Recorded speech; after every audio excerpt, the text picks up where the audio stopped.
E se eu te falar que primeiro nível de atendimento e geração de expectativa, você hoje resolve com inteligência artificial. E hoje, principalmente de 2 anos para cá, através de um modelo conversacional que o cara nem percebe que está falando com uma máquina. Então, será que não seria a solução desse problema de primeiro nível de atendimento, que quase todas as empresas no Brasil têm problema no Reclame Aqui ou em alguma coisa, porque o cara, na verdade, está frustrado porque não recebeu a informação correta ou no tempo que ele esperava? Isso talvez todas as empresas já deveriam estar usando, e não é uma realidade. Por quê? Porque a gente, de novo, um pouco do que eu falei aqui é o uso da inteligência artificial muito em cima ainda do hype. Eu uso inteligência artificial no ChatGPT. Não, peraí, você aterrizou isso e colocou por ordem de prioridade e usou a ferramenta certa, focada em resolver algum problema real que dói para você agora?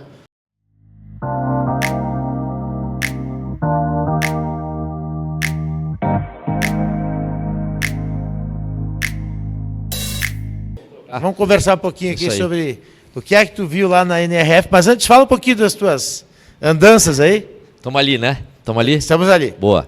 Bom, prazer, obrigado pelo convite. Prazer estar contigo aqui, meu conterrâneo, como tu falou, amigo. Então, te admiro aí o trabalho que você faz no jurídico, já é um negócio diferenciado aí, né? Você já está levando para outro patamar, conhecimento, tecnologia. Bom, eu costumo brincar quando me falam assim, o que eu faço, eu sou um empreendedor por ocasião. Eu simplesmente, quando me vi, comecei a empreender, estava empreendendo e recentemente na jornada, né, na última jornada de empreendedorismo, de startup, que eu acabei fundando uma startup e acabei vendendo, foi o momento que eu tive minha primeira carteira de trabalho, né? Com 40 anos eu tive pela primeira vez a carteira de trabalho, mas enfim, zero demérito, né? Só foi o meu caminho de vida. Então eu empreendo desde os 17 anos, a Mestiça, como você falou, foi meu primeiro talvez grande negócio, uma agência de comunicação, hoje 110 funcionários, a gente atende muito viés de estratégia, acabei indo na NRF por conta até mais dela. É uma agência que atende muito varejista, atende muito lojista. Então fui lá beber da fonte ali do conhecimento do varejo para trazer mais informação aí para dentro de casa. Tenho a Suaio, que fundei no Brasil aqui, então a gente foi pioneiro nessa busca por flexibilidade na área de benefícios. Então a gente começou, somos o primeiro unicórnio do mundo nesse segmento de benefícios. Hoje essa minha operação está na França e no Brasil. Eu me desliguei da parte operacional, estou numa cadeira do conselho e recentemente, dado esse desligamento, fundei a Let's Go, que é uma escola de educação empreendedora. A gente hoje está muito mais fundamentado também em educação segmentada. Tem muito a ver com o que a gente vai inclusive falar aqui, que eu vi na NRF, que a Schneider estava falando agora, conceito de hiperpersonalização, né, como é que a gente consegue trazer isso para o mundo da educação também, principalmente para quem está empreendendo ou quer empreender. Então, acho que a jornada de empreendedorismo me trouxe algumas ideias de vida, de segmento, e eu acho que o que acabou de ser apresentado aqui, inclusive, Ademir, fala o seguinte, né? Essa história do generalista, de você ser generalista nessa nova onda da inteligência artificial, é o que vai ser talvez o futuro do trabalho, como ela estava falando, tem muito a ver com você ter um pensamento e um mindset empreendedor, que é você pensar na solução e não no problema, é você não debruçar única e exclusivamente em uma especificidade, você conseguir compreender um pouco de uma maneira mais ampla, até porque a inteligência artificial, as ferramentas estão aí para te ajudar no resto. Então talvez você não precisa mais ser o baita especialista de um determinado segmento, salvo talvez, inclusive a área médica, áreas mais específicas, mas como negócio, se você tem ferramentas que podem te ajudar a ser muito mais eficiente, trazer isso para uma zona de assertividade ainda maior, se você pensar de uma maneira generalista, mais com a cabeça de dono, de empreendedor, você talvez seja a pessoa que está mais apta a se adaptar ao futuro, que é o uso da inteligência artificial, né, de uma maneira mais pragmática, trazendo mais resultado, realmente gerando ROI. Inclusive, vi muito isso na NRF e trouxe alguns insights aqui que eu peguei lá para a gente compartilhar com o povo aí. Maravilha, eu acho que a gente... Cara, é espetacular essa tua... Eu tenho uma expertise na educação também, porque é um investimento que tu vem fazendo, que eu acompanho aí, Let's Go, que é muito legal, é mudança de mindset, é realmente preparar as pessoas, né? Porque a gente fala muito em tecnologia, fala muito em transformação digital, mas no final da história as pessoas precisam ser capacitadas para... Exatamente. Não só para ser um profissional do futuro, mas para ser um profissional do presente. A inteligência artificial não é mais uma alternativa, não é algo que o cara vai colocar no radar para estudar ou não. É a realidade. É agora, é agora. Então, quem não embarcar nesse momento tem risco de não ter mais utilidade no futuro. E tu sabe que a gente estava conversando aqui no Paralelo antes de vir para cá, e eu vi também muito na RNF as tendências em relação ao uso da inteligência artificial, né? Eu acho que, por exemplo, minha filha, 17 anos, já está usando inteligência artificial na escola, tudo bem, já é uma realidade. Mas o uso de inteligência artificial sem uma aplicabilidade muito bem direcionada é fumaça. Né? Então não adianta, e eu acho que um dos recados talvez hoje aqui não adianta você estar inserido na inteligência artificial no que diz respeito à usabilidade. Eu uso muito, acesso muito ChatGPT, já faço algumas... Como você está aplicando ela no seu dia a dia? Né? Então um pouco de uma premissa aqui, ó, que eu até trouxe anotada. Né? Não basta adotar AI, é preciso saber onde aplica e o porquê. Senão a gente está falando disso vira barulho sem ROI. Né? E para o negócio, para o aprimoramento profissional, não importa, né? Para alta performance, vamos falar assim, tudo tem que dar ROI. O retorno de algum investimento. Se eu estou investindo tempo na usabilidade de uma nova ferramenta, no caso de inteligência artificial, qual retorno ela vai trazer para mim?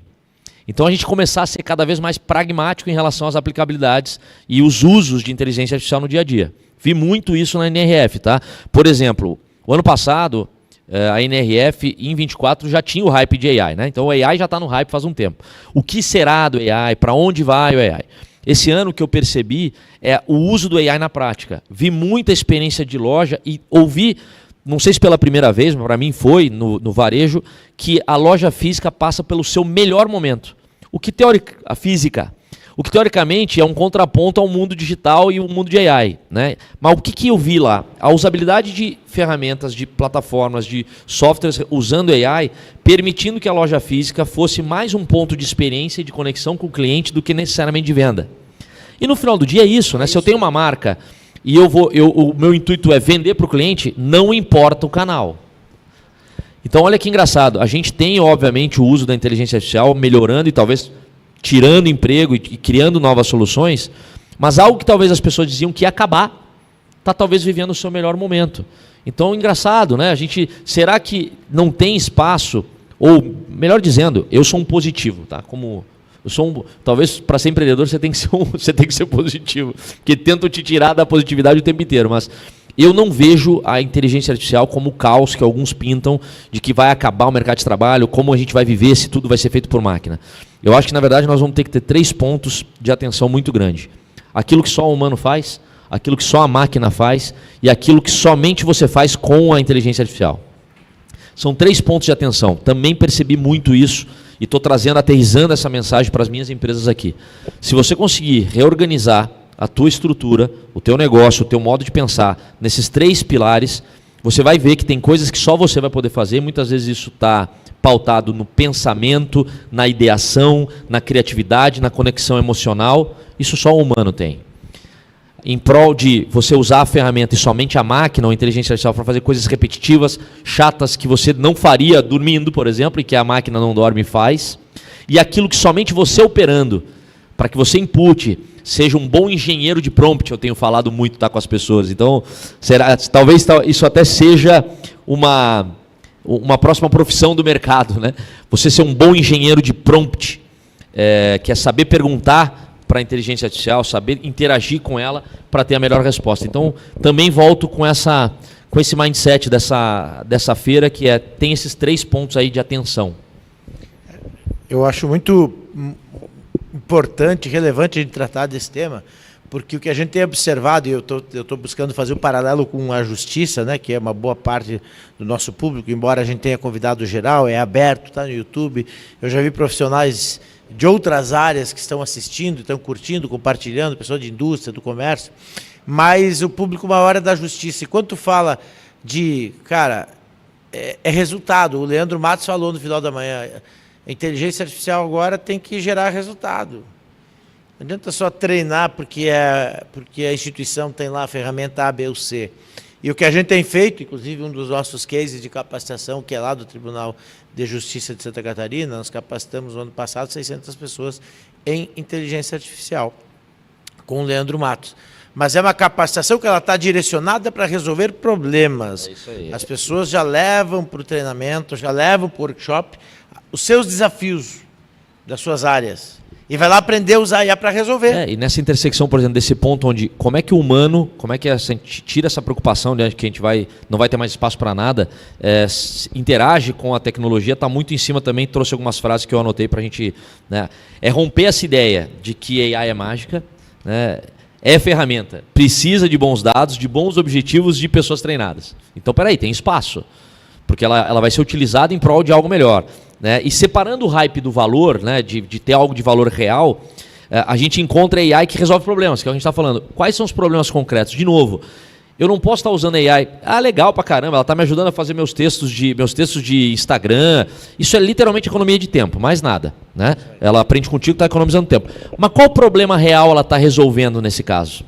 Então, a gente tem que começar a entender que o uso da inteligência artificial aplicado na prática não é para substituir ou destruir valor. O exemplo que eu acabei de trazer, de ter visto que a loja física vive talvez no seu melhor momento, é que se você parar para pensar, antes seria, não, ferrou, não vai ter mais loja física, né? Vai ser tudo digital, tudo por bot, toda venda assim. Não, se eu usar a ferramenta em prol de geração de valor real, eu entendo que a loja física ainda tem um espaço, só que o espaço que ela tem hoje é com um protagonismo diferente de que antes era só vender. Hoje é mais em termos de experiência. Trouxe, inclusive, uma frase que me impactou muito numa palestra, que é, você precisa ter a sua fogueira, a sua marca. E aí vamos falar aqui, como a gente está falando, inclusive, de muitos advogados e tal, a gente é uma marca pessoal também, né? Então, nós, como profissionais, somos uma marca. E a sua marca pessoal, a marca da sua empresa, precisa manter uma chama e uma fogueira acesa. As tribos se reúnem através dessa fogueira. É ali que gera a interação e que você entende os diferenciais. Se você não tem uma fogueira, uma chama acesa, a sua tribo vai procurar alguma aldeia que tenha.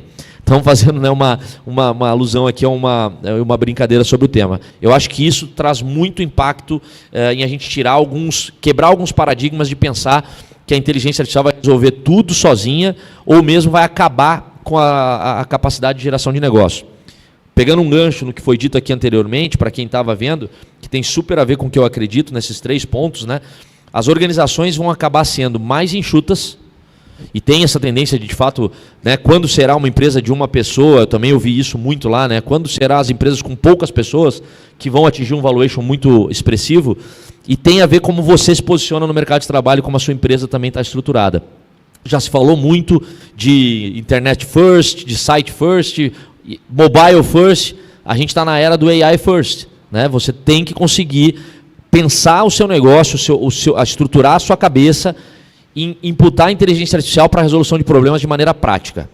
Tudo que você vai fazer tem que ter isso como premissa. E depois você distribui para os outros canais, você vai ver que canais físicos, canais tradicionais vão estar inseridos mesmo com a estratégia de inteligência artificial na pauta.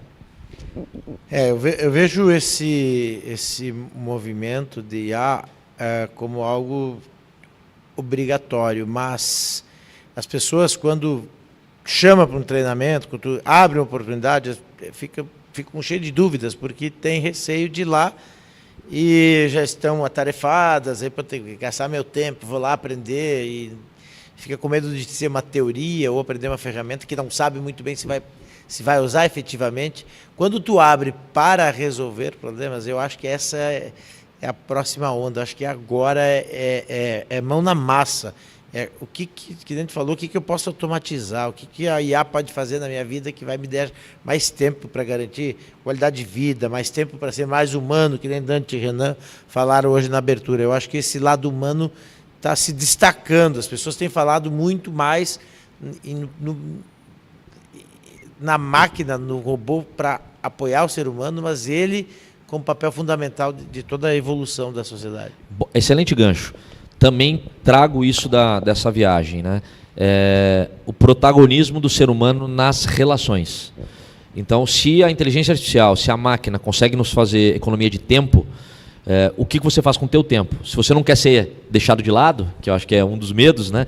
Você aproveita seu tempo para fazer aquilo que somente você consegue. De novo, aquela premissa que eu acabei de falar, é só aquilo que o humano pode fazer.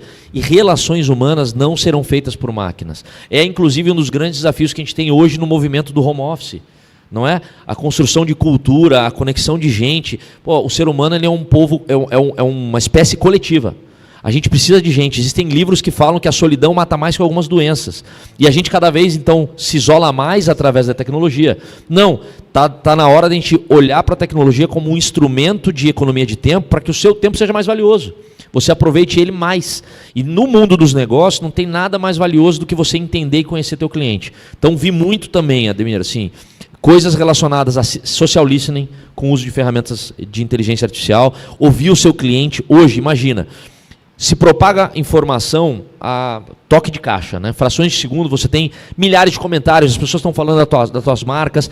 Imagina a quantidade de gente que no passado teria, se não existisse algoritmos, etc., para poder entender o que estava acontecendo. Hoje, isso você faz num toque de um estalo de dedos com vários softwares. Ok, o que você faz com essa informação? Se você tem mais tempo para você, conhece a dor do teu cliente, consegue entender o que ele está demandando, hoje você consegue saber por que ele saiu da tua marca e foi para um concorrente. Você não precisa mais esperar uma pesquisa de semanas, de dias, de meses que vão, né, ainda ter um índice de erro enorme. Você consegue falar com essa pessoa através de bot, através de automação, entender o problema. Se você, o ser humano, está ali de forma empática, para resolver e se conectar com essas pessoas, você vai resolver o problema rápido. Você vai manter o engajamento do seu cliente. Você vai estar mais próximo daquele que toma a decisão, aquele que decide estar ou não fazendo algum trabalho contigo. Então, de novo, eu acho que o Renan e o Dante sempre trazem isso, né? A importância de manter a humanidade, a gente ser humano e pensar em gente e tal. Se a gente for associar isso à minha experiência recente de ter ido para a feira, tem muito a ver com isso. De novo, usar a inteligência artificial e as ferramentas em prol de você ter mais tempo com aquilo que é mais importante, o teu cliente. Entender o teu cliente, por que ele compra, por que ele não compra, o que ele gosta, o que ele não gosta. E esse entendimento de maneira, como é que eu posso dizer, e talvez mais empática, né? Menos pragmática nesse caso, mais feeling mesmo, só o humano consegue ter. Né? Para você gerar um insight novo, as hipóteses que a máquina vai trazer vai estar sem sentimento. O sentimento está contigo, então você tem que juntar os dois. Não? Isso também vi muito lá na feira. E o que daquilo que tu viu assim, de evolução nessa área do mercado, né? É uma grande feira, a gente tem lá, é a principal hoje, né? A maior feira do mundo, né? Na área do varejo é a maior feira do mundo. É a maior do mundo. 150 mil pessoas rodando diariamente lá. Tu tem ido há alguns anos já, né? Não, na NRF eu já frequento feiras e procuro beber da fonte de inovação, como a gente já se encontrou na XSW, né, em Austin, e eu já fui para algumas outras, Web Summit em Portugal, mas na NRF em particular foi o meu primeiro ano. E eu não tenho uma empresa de varejo, né? Eu tenho um dos meus negócios atende varejo, talvez os dois, a Swile também, mas não é especificamente para isso. Só que eu acho que a gente está num momento tão importante de ver essa visão mais generalista, que a minha ideia foi, além de fazer, e acaba fazendo sempre relacionamento bom, foi entender como é que na área de varejo as pessoas estão entendendo essas relações. Olha que engraçado, se no varejo a loja física está talvez vivendo o melhor momento, se lá eu entendi que escutar o cliente através de social listening é super importante. Pô, peraí, a gente está falando de marcas que se conectam através de shoppings, e-commerce e tal. Como é que eu aplico isso na minha realidade? Você beber do novo ou do diferente, quando você traz isso para dentro do teu universo, é a forma que você talvez sai da caixa. Porque se a gente está só fechado naquele ambiente que a gente conhece, que a gente estuda, a gente não experimenta o novo. É um pouco daquela frase que eu também adoro usar, né? Qual foi a última vez que você fez algo novo pela primeira vez? E eu acho que a gente pode experimentar e deve experimentar cada vez mais isso, de novo, aliados à tecnologia, aliados a ferramentas, você talvez tenha mais tempo para fazer isso. As pessoas vão em busca de conhecer tecnologia, conhecer ferramentas, conhecer soluções, principalmente no mercado, né, para atender clientes. E trazendo isso para a justiça, que eu sempre procuro fazer, né, trazer para esse segmento. Quem é o cliente? O cidadão. Se o cidadão é muito bem atendido, ele tem uma baita experiência lá quando ele compra na Amazon ou num e-commerce desse qualquer que ele quer receber rápido, ele quer receber o produto bem cuidado, bem embalado e quer pagar um preço justo.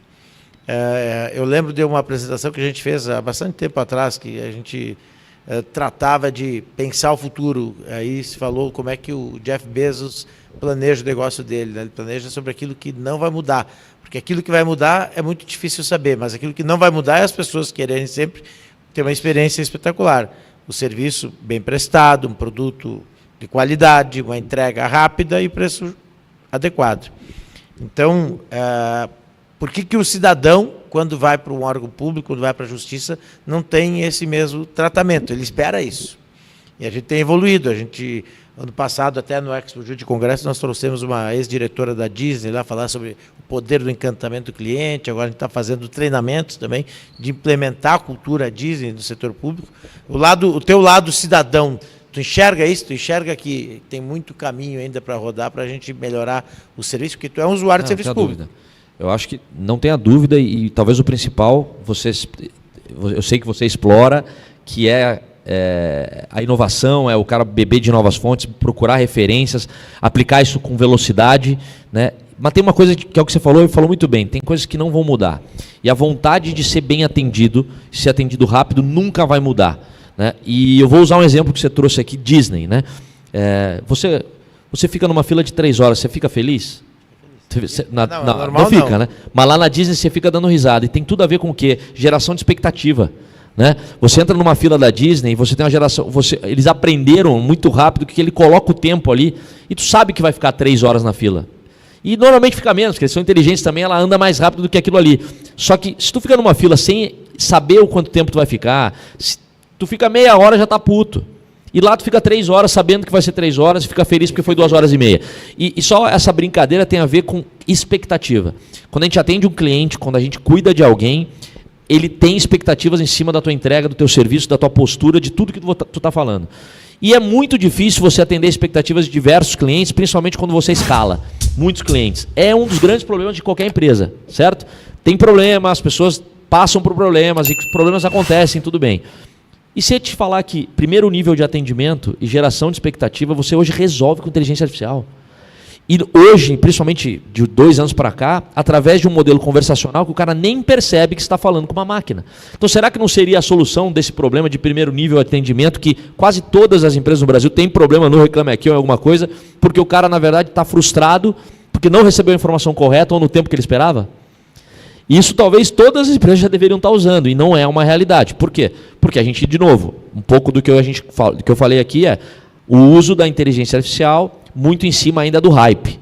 Eu uso inteligência artificial no ChatGPT. Não, peraí, você aterrissou isso e colocou por ordem de prioridade e usou a ferramenta certa, focada em resolver algum problema real que dói para você agora? Tem algumas pessoas que ainda criticam ser atendido por uma máquina pelo simples fato de ser atendido por um robô. Mas é muito melhor ser atendido que não ser, no primeiro ponto. Ela é inclusiva. E se o robô resolve o problema dela, ela muda de opinião instantaneamente. E aí é que vale o teste, né? Se você sabe bem qual é o problema a ser resolvido, se você usa dados a teu favor, pluga em ferramentas inteligentes, o cara pode até ter um certo preconceito ainda. Ele foi resolvido o problema e fala, meu Deus do céu, está ótimo. Porque no final do dia está todo mundo buscando resolver o problema. Né? A gente tem essa tendência de atendi o bot, eu quero falar com o humano, né? Ou então numa URA de telefone tá rolando, tu tá apertando 0 antes de alguém falar nada, que normalmente é o 0 ou é o 9, né? Que te leva para atendimento. Mas hoje já mudou, isso já pode ser conversacional. E conversacional é, na verdade, às vezes a gente entender que o cara faz uma pergunta, em 2, 3 conceitos dito ali, o robô que parece um ser humano, que conversa como ser humano, entende, consegue levar ele para um ambiente onde ele se sente atendido e sente que o problema está sendo resolvido e ele não vai precisar querer falar com o humano. Mas, de novo, para você criar essa trilha, para você criar esse fluxo, você tem que pensar taticamente, pragmaticamente, você tem que convergir nas dores que estão acontecendo, na realidade do teu negócio, na realidade das dores do teu cliente. Então, eu acho que é isso. Puxar de novo muito para esse ponto, né? Você sair, o ano importante de que a gente saia do hype e use muito para a prática, muito para a resolução de problema, teste, né? Funcionou, continua, não funcionou, busca outra solução. Acho que eu voltei de lá muito impactado por isso, e marcas grandes que normalmente demorariam muito para implementar esse tipo de solução, meio que já entendendo que tem que quebrar um pouco essa burocratização de empresas muito grandes, que é normal, mas imputar algumas áreas que tenham autonomia de testar, porque isso muda muito rápido. Não é à toa, anteontem lançou, essa semana aí lançou o tal do DeepSeek, que chegou já como um furacão. Há 2 semanas atrás a gente já falava, esse jogo já está ganho pelo ChatGPT, talvez ali o Elon Musk está quase, tem um Google brigando, mas puta, já era. Não, acabou de mudar tudo, né? Mudou bastante coisa aí na jogada, né? A gente falou até de manhã, se a manchete até semana passada era aqueles 500 bilhões de dólares anunciados na Casa Branca pelo presidente Trump e as Big Techs, mas mudou a semana, virou e vem esse furacão da China que trouxe essa perspectiva de uma grande economia, uma ferramenta... E que é um diferencial enorme, né? Eu tô tentando sair do hype e ir para a prática, então eu uso bot com generativa, testes, tento implementar isso de uma maneira interna dentro das companhias. Na Swile a gente está tentando implementar atendimento de primeiro nível, aumento de vendas, cobrança do time comercial, que é um pouco sair do BI estático, fazer o BI de fato, né, que é o Business Intelligence do teu negócio, de fato ter uma usabilidade, né? Porque dados, de novo, dados. Se fala de dados há tempo, dados já existem há anos. Aí você conseguiu consolidar dados, legal. O que você faz com dados se você não tem uma estratégia bem feita? Você não faz nada, né? Então agora você consegue até popular mais ideias e mais incremento de dados para ações e para resultados mais concretos. Então, só qual que é o ponto? É caro. Não é tão... legal. Não, mas o AI aplicada com generativa em grande escala... É caro, para quem não é do meio, mas quem tokens, né? É token, negociação de token, está super obscuro esse negócio, porque você estava balizado pelo preço do ChatGPT, quanto que fica. Esses caras estão vindo aqui dizendo que dá para fazer 10 vezes mais barato e tão bom quanto. Pô, peraí, abre mais precedente a isso para você usar isso em escala dentro do teu negócio. Né? Vai fechar essa conta realmente, porque vai ser bom, vai ser com menos, né, recursos e barato. Ou pelo menos bem mais barato do que a gente imaginou. Foi o furacão que chegou da China, né? Porque chamou a atenção de todo o mercado, as empresas americanas já com ponto de atenção e o cuidado com essa avalanche de novas possibilidades, porque nesse custo, vários projetos que não seriam viáveis exatamente passam a se tornar possíveis, né, de serem implementados nas organizações, porque quando tu junta o custo de inteligência artificial, as ferramentas, né, o custo de armazenamento, infraestrutura, para quem tem um grande volume de documentos, o caso do Conselho Nacional de Justiça, nós temos mais de 12 bilhões de documentos. Então, qualquer cifra multiplicado por 12 bi é um dinheiro grande, muito grande.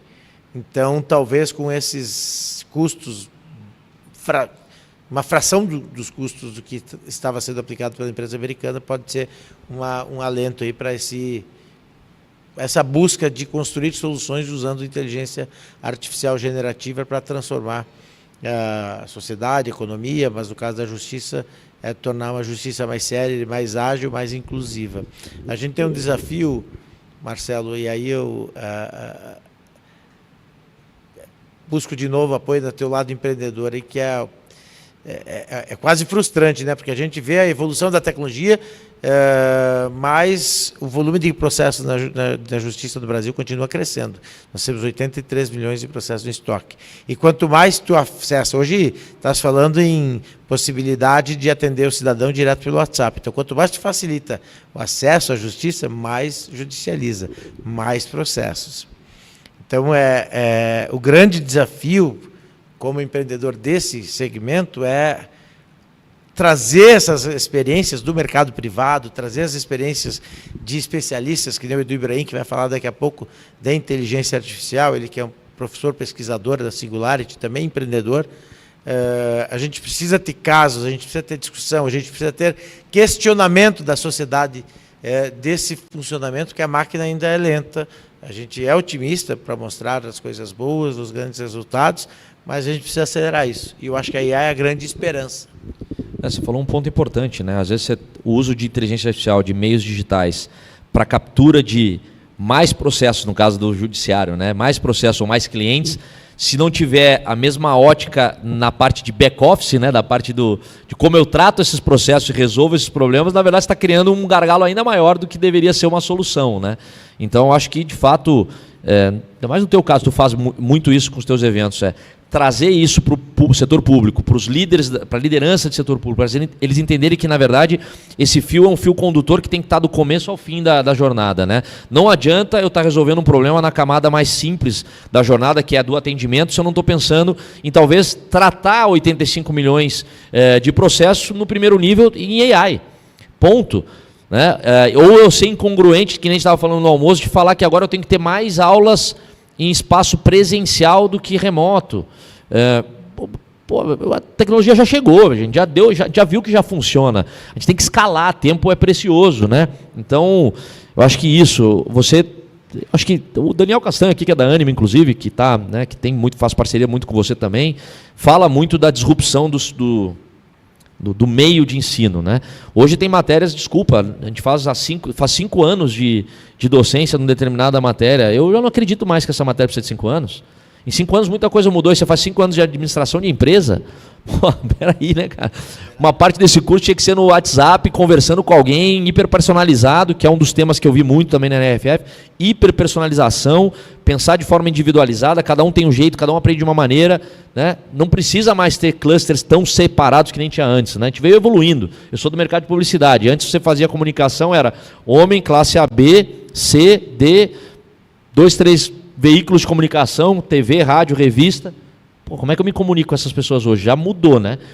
Como é que a gente faz isso em processos judiciais, se na ponta você está gerando cada vez mais e na outra você está cada vez apertando mais o gargalo? Não dá. Então, acho que iniciativas e mindset do empreendedor, do mercado privado, uso de caso, exemplos do que estão sendo feitos em larga escala, que estão economizando tempo, dinheiro e melhorando experiência, tem que ser trazidos para o mercado público, tem que ser trazidos para esse ambiente para que se abra a cabeça, para que o governo entenda que tem que apostar nisso também. Não é numa camada rasa, tem que ir para a camada funda, né? A gente teria todo o potencial de estar gente incrível aqui sendo apoiada para talvez até construir ferramentas que a gente não tem incentivo nesse aspecto. Então vocês que são inclusive do jurídico, tem que meter as caras aí, fazer diferente, tentar inovar, tentar criar uns processos aí que vamos ser processados um pouco aí de coisa maluca que a gente está fazendo, talvez seja o caminho. Muito bem, deixa eu trazer alguns comentários aqui. O Léo Matos falando que a engenharia de prompt é o futuro antecipado, devemos nos qualificar, pois essa profissão será um diferencial enorme.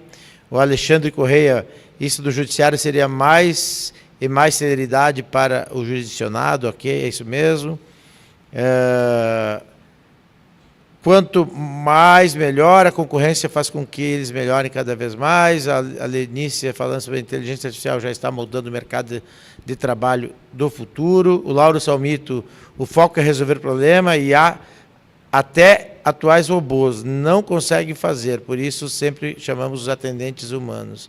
Porque tem que melhorar para poder atender. Tem que apostar mais na generativa. A empresa tem que apostar na generativa para a resolução de problemas reais, né? Aqui a Lenice ia fazer uma pergunta. Quais são os principais usos de IA nos negócios encontrados na feira? No caso de varejo em particular, eu vi muita aplicabilidade de AI na loja, fugindo um pouco daquela, o que se faz e testando. Então, por exemplo, desde gôndolas automatizadas até precificação automatizada. Por exemplo, o exemplo do que eu vi lá, né? Eu não sei se você já parou para pensar nisso, eu nunca tinha parado para pensar. Você pega uma loja gigante de varejo, ela vende online, vende físico, e aí você tinha aquele cara que ficava lá atrás reprecificando, promoção e tal. Hoje tem ferramenta, o tal do e-paper e ferramentas que estão mapeando o preço o tempo inteiro, um robô dizendo que o teu concorrente da esquina está baixando o preço. Puta, tu ia ter que ter um carinha que vai lá, reprecifica, bota na gôndola e o produto está no lugar errado. Acabou. Hoje é feito por inteligência artificial, com o e-paper, muda na hora, dá uma mensagem na hora, passa o cliente, reconhecimento facial, entende qual é o perfil, qual é a idade, se esse cara está conectado com Face, né, ID em alguma coisa, você já sabe quem ele é, socialmente você já sabe o que ele gosta de comprar. Olha que louco. Então, eu vi muita aplicabilidade de soluções de AI para tentar aumentar a venda, aumentar engajamento e aumentar a celeridade. No ambiente de negócio, que eu particularmente eu testo muito, as primeiras aplicabilidades que eu tenho visto são atendimento de primeiro nível, atender o cliente, focar na experiência e aumento de venda. Também, venda é um processo, né? E todo mundo precisa vender. Então, para cada negócio tem um processo de venda. A AI pode te ajudar a acelerar isso. Analisar mais resultado, a fazer o atendimento de primeiro nível, a já entregar para um vendedor o negócio mais quente, numa etapa mais avançada. Então, eu até particularmente tenho testado, no meu caso, nos meus negócios, essa questão. Aplicação para atendimento de primeiro nível e o cara não precisar tentar ou fazer ao máximo que ele não precise falar com ninguém e aumento de vendas. Como é que a gente usa o processo que já tem e imputa a ferramenta de inteligência artificial para vender mais? O Valdir Morelli está falando que o problema é que no WhatsApp está usando perguntas parametrizadas e não IA. Então, por isso pode estar dando essa impressão. Mas já existe, né? Você já conversa via WhatsApp sem essa parametrização toda. O que ele está levando talvez como referência é aquela... Você pergunta, ele volta com um menu. Né? Hoje já tem inteligência artificial conectada no WhatsApp, que na verdade é generativa, e você troca e ouve áudio e manda áudio já também. Né? E até vídeo já tem, na verdade, com os clones de vídeo que aparecem por aí. É uma questão, de novo, ainda está numa camada de utilização para o pessoal. Eu uso para mim, eu estou testando e tal.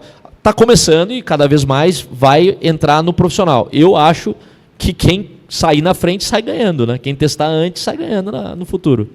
Ô, Laura, a tua pergunta do como o DeepSeek, a nova plataforma de IA, está baixando o custo, eu vou deixar para o especialista de IA, deixar para o Edu Ibrahim falar sobre isso, sobre custo, ele entende bastante de IA. Eu vou só trazer aqui, então, se ele está perguntando também se tu viu alguma IA com foco exclusivo no atendimento ao público. Vi. Tem chatbots, né, os bots de atendimento que estão exclusivos ao atendimento a público.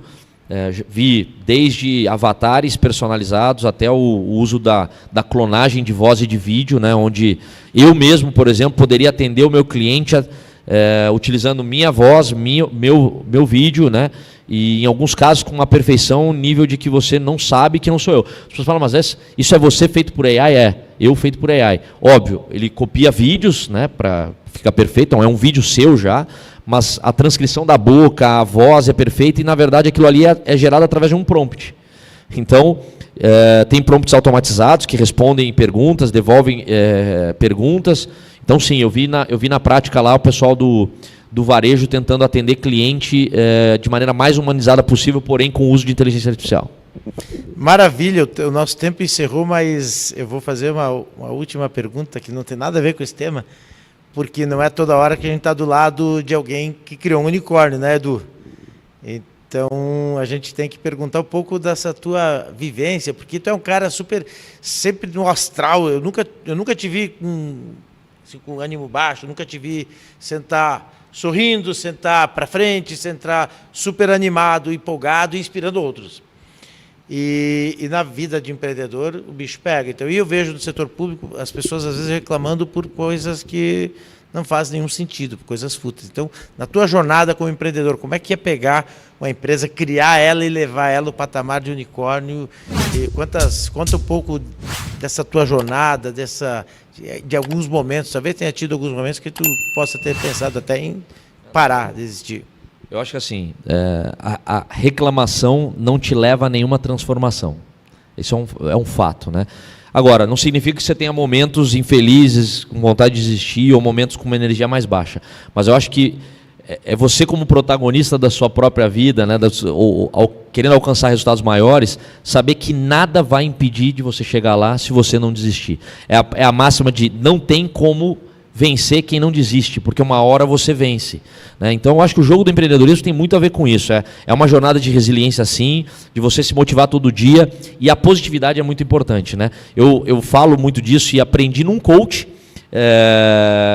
da empresa, que pediu, Marcelo, vai lá, porque você precisa também aprender. Sim, preciso, todo mundo precisa aprender sempre. Né? E o coach me trouxe uma muito legal, que tem a ver com as amígdalas do cérebro, que resgatam a gente para as nossas origens. E aí a gente vai voltar lá para savana, 140 mil humanos, talvez a proximidade da gente ter sido extinto e não existir, não está aqui hoje.